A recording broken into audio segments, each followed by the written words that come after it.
नमस्कार, माझ्या चॅनलवर तुमचं स्वागत आहे. बऱ्याच जणांना थायरॉईडचा आजार आहे, स्पेशली हायपोथायरॉइडिझम.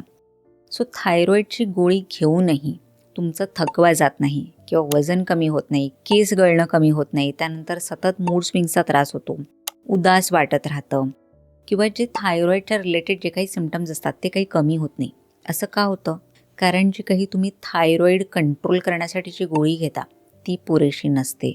अनेकदा काही चुकीच्या सवयींमुळे थायरॉईड कधीच व्यवस्थित ठीक होत नाही आणि तुम्हाला सतत औषधं घेत राहावी लागतात आणि बऱ्याच वेळा थायरॉईडचे डोसेस वाढत राहतात किंवा कमी होत राहतात, म्हणजे त्याचा एक बॅलन्स राहत नाही आणि मग थायरॉईड ठीकही करू शकत नाही.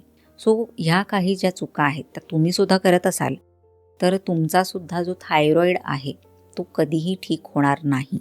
तुम्हाला सुद्धा थायरॉईड रिलेटेड जे काही लक्षणं आहेत ती कमी करायची असतील किंवा थायरॉईडचे डोसेस आहेत ते नॅचरली कमी करायचे असतील तर एक्झॅक्टली काय काय केलं पाहिजे, तर हा व्हिडिओ संपूर्णपणे नक्की बघा. माझं नाव आहे डॉक्टर स्मिता भोईर पाटील. मी एक होलिस्टिक डॉक्टर आणि न्यूट्रिशनिस्ट आहे आणि मी पीएचडी क्लिनिक पुणेचे फाउंडर आहे. आज आपण एक्झॅक्टली पाहणार आहोत की थायरॉईड जो आहे तो म्हणजे ठीक न होण्यामागे किंवा डोसेस सतत वाढण्यामागे काय काय मोठ्या चुका आहेत ज्याच्याकडे तुम्ही लक्ष देत नाही किंवा दुर्लक्ष करता.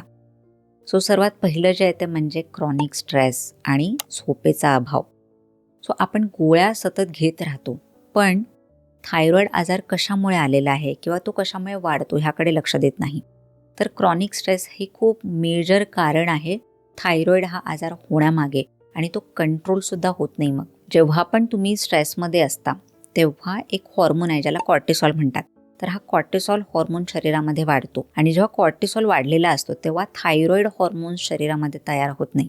आपल्या शरीरामध्ये T3 आणि T4 बनत असतात. त्यातला T3 जो आहे तो ॲक्टिव्ह हॉर्मोन आहे आणि T4 जो आहे तो इनॲक्टिव्ह हॉर्मोन आहे. T4चं कन्व्हर्जन T3मध्ये व्हायला पाहिजे, तरच आपण त्याला म्हणतो की थायरॉईड तुमचं व्यवस्थित फंक्शनिंग आहे. जर तुमचं स्ट्रेस लेवल जास्त असेल तर T4चं कन्व्हर्जन T3मध्ये होणार नाही. त्यासोबतच जर तुम्ही झोपेकडे लक्ष देत नसाल, बऱ्याच लोकांना वाटतं की मला 4 ते 5 तासाची झोप ठीक होते किंवा एवढी गरज नाही आहे, पण असं नाही आहे. जेव्हा पण तुम्हाला मोठे आजार असतात तेव्हा बॉडीची रिकव्हरी होणं खूप महत्त्वाचं आहे आणि तुम्हाला 7 ते 8 तासाची इव्हन थोडी जास्त झोप घेणं खूप गरजेचं आहे. बॉडीला हील होण्यासाठी किंवा बॉडीला रिकवर होण्यासाठी जास्त वेळ लागत असतो. म्हणूनच झोपेला प्रायोरिटी द्या. झोप कंप्लीट तुमची झालीच पाहिजे ह्याकडे लक्ष द्या. त्यासोबतच स्ट्रेस कमी करण्यासाठी, झोप व्यवस्थित लागण्यासाठी तुम्ही एकतर नियमितपणे मेडिटेशन करा, प्राणायाम करा, थोडा वॉक करा आणि रात्री उशिरापर्यंत मोबाईलचा यूज करणं टाळा. ह्यामुळे काय होईल, तुमची झोप व्यवस्थित होईल आणि स्ट्रेससुद्धा कमी होईल. त्यानंतर दुसरी जी चूक तुम्ही करता ती म्हणजे आपल्या थायरॉईडसाठी जी खूप आवश्यक असणारी पोषक घटकं आहेत त्याकडे लक्ष न देणं. आपल्याला जर आहारामधून जी पोषक घटकं थायरॉईडसाठी गरजेची आहेत ती जर मिळाली नाही तर थायरॉईड कसं काम करेल? तुम्हाला मग सतत जे काय आहे मेडिसिनवरच डिपेंडंट राहावं लागेल.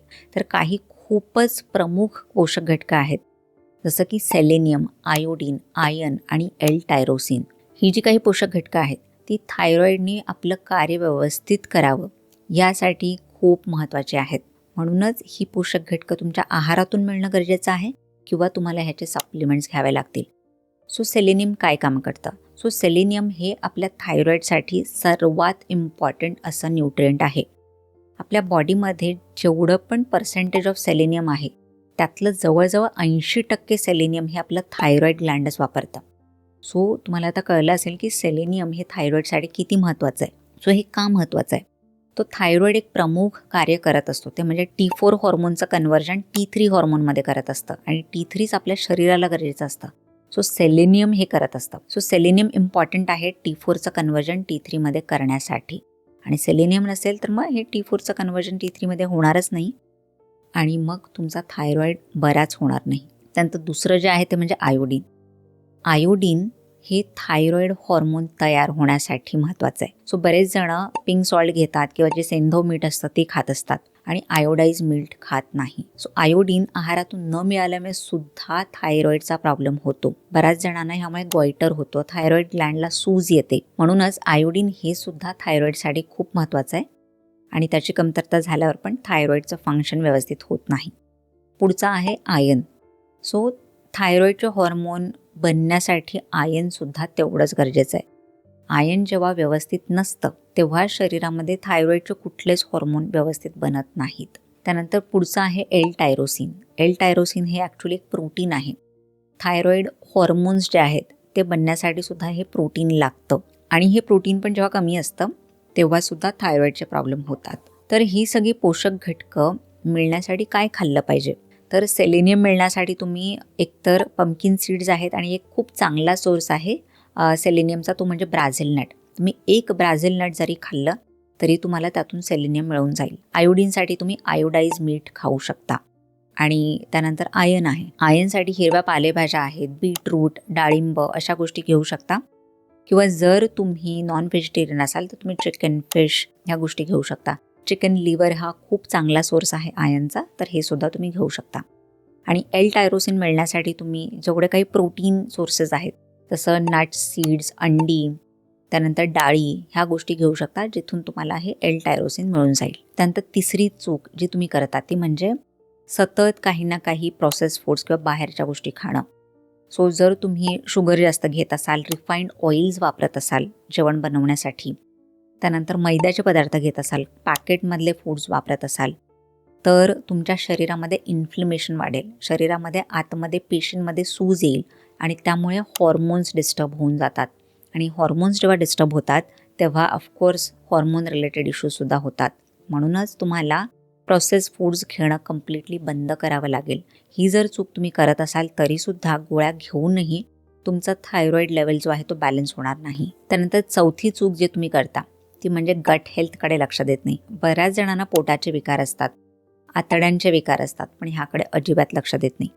सो थायरॉईड मेडिसिन आणि जे काही इवन जे सप्लिमेंट्स किंवा न्यूट्रिएंट्स मी सांगितले ते अब्झॉर्ब होण्यासाठी आतड्यांची हेल्थ, पोटाची हेल्थ व्यवस्थित असणं खूप महत्त्वाचं आहे.